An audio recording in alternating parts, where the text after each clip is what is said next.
What in the fiery hell world was that?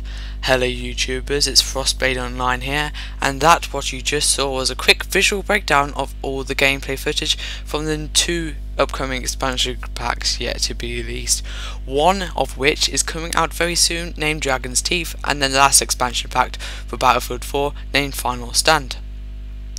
When it comes to the Dragon's Teeth DLC, DICE have already released a ton of official information about the expansion, including the naming of the 4 maps that will be included in Dragon's Teeth. Now, the first screenshot here, I have reason to believe from looking at the screenshot that this might be the map named Pearl Market, a mixture of rooftops and alleyways, maybe even bringing back the Bazaar Tulala market feel that will be the overall feel that Dragon's Teeth is bringing forward, with the urban combat, infantry styled maps and fights.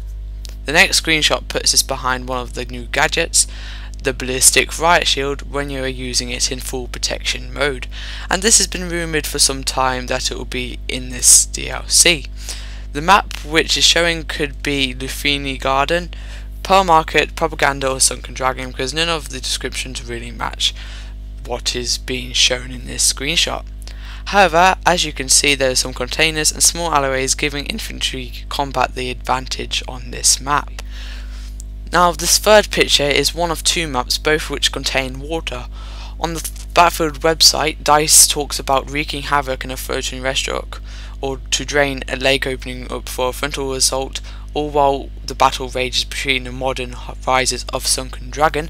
Then of course there's this screenshot has a hint of the canals in the pristine park in the map of Lufini Garden, which you might have guessed they both contain water. Now from this screenshot you're probably seeing a lot of hints that this could be the floating restaurant that they are talking about on the map Sunken Dragon, as it looks like there's water glistening behind in the light behind the scout heli. Also you can see a news report behind the scout heli as well. However, this probably won't have nothing to do with the expansions, because on Siege of Shanghai they have lots of these all over the place and they have nothing to do with the game except from China is invading the USA. Also, you might have spotted that it is dark, maybe having the same effect as Dawnbreaker has, as where it gets lighter over time. One thing for certain is that pilot in the scout heli is good at getting into small spaces. Stop thinking dirty thoughts. Now this 5th picture, you don't really get much from this, but it does show how intense the warfare will be on this map, and it could be Lufini Garden, Pearl Market or Sunken Dragon. Now this screenshot looks like it could be some Revolution, but on what map it is hard to tell from just looking at it, as there's nothing in the surroundings that makes it stand out. But the question here is, will it be player triggered, meaning someone in the game has to do it, or will it be time triggered like the Sandstorm or Gulf of Oman, where it happens at a certain time in the game? One thing for sure though, it's going to be an awesome effect, and it's going to affect the surrounding area, maybe even flood it like on Flood Zone when it's triggered. This is certainly the map Propaganda, the capital of North Korea, which keeps the urban warfare theme of the Dragon's Teeth DLC. But the main focus point for this screenshot is the train that comes crashing through into the tank at high speed, which would make this the evolution of this map. But the real question is, will the train be fast or will it be slow like the one on Go Mode Railway? But from the trailer it looks like it'll be fast. And how would it work on the map overall? Will it be player triggered, or will it become steaming through every couple of minutes? One thing for certain, you'll have to watch out for it when you go over the tracks. So now we've got Dragon's Teeth DLC information out of the way, let's move on to the last DLC of Battlefield 4, Final Stand, which we don't really know a lot about, so there's going to be a lot of guessing at this particular stage.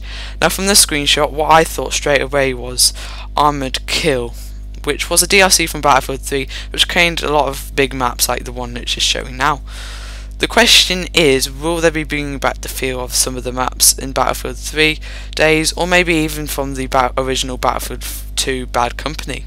However, this might not be the map for you, and you might prefer infantry combat, which Dragon's Teeth offers. Last but not least, before we get into the massive news about this DLC, which we're all waiting for, there is a hovercraft and they are back, and from looking at this image, it could be a Levolution event on an iced over lake before it explodes or after it explodes. And this, boys and girls, is what you've been waiting for. This is obviously from Final Stand, which will have nuclear warfare based on some of the dog tags we have seen and information we know.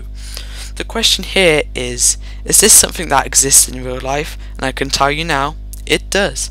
This is known as the MKV, which stands for Multiple Kill Vehicle, and is part of the US government Star Wars program, and it is used to intercept and shoot down ICBMs. The thing we know for sure is that there's going to be a gun attached to this, maybe on the front.